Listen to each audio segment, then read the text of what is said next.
9 people are sitting in the squares of a 3 by 3 grid, and their neighbors if they're sitting in squares that share a side, such as these two. But if they're in squares that just have a point in common, like these two, they're not neighbors. And they're either truth tellers who always tell the truth or liars who always lie. And every person says, my neighbors are all liars. Given just this information, what's the smallest and largest number of people who could be telling the truth? So let's go with the very middle person telling the truth.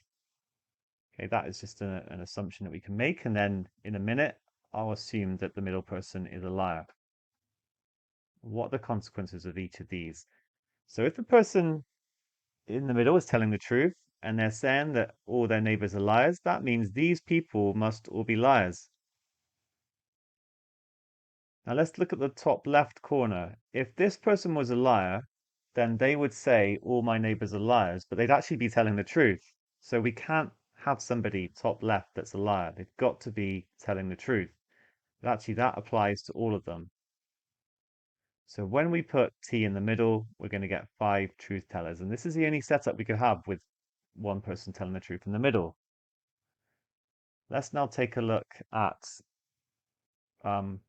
person lying. And remember, we're looking for the smallest number of people who could be telling the truth. So I could potentially have 3 people next to this liar who are lying. I just can't have all 4. If I have all 4, then that person in the middle would be telling the truth. But I could go with that setup and put maybe, without loss of generality, I could put that top person in the middle as telling the truth. Now the person telling the truth at the top, okay, they say all their neighbors are liars, so they will have to be lying. And then this person can't be a liar, so they would have to be telling the truth, the same reasons before, and so would this person. So I would get 3 that way. And of course I could rotate this grid. It doesn't have to be that set up, but I'm definitely gonna have to have 3 if there's one liar in the middle.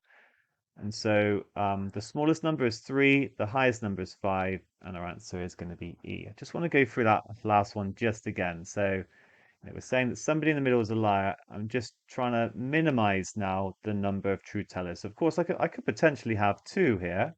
I mean, but because I want to make, I mean, maybe I should investigate that if I have 2. But then I'd have L, L, L, um, and then what would go on here? So could I have someone lying there and there and there? Okay, I could have that, or could I have more people? I could have a truth teller there, and a liar there. So I could potentially have 4 truth tellers. That would be okay. But the minimum is still going to be 3. And that was when we started with a liar in the middle. We tried to minimize, well, we tried to put as many liars as we can in. There's no way I could only have 2 truth tellers. I guess that's what I'm trying to say. Because we're going to have one here, and then there's going to have to be one here and here. So it's definitely going to be 3. I'm just trying to justify that a little bit more. Anyway, hope you're happy with that. Answer is E.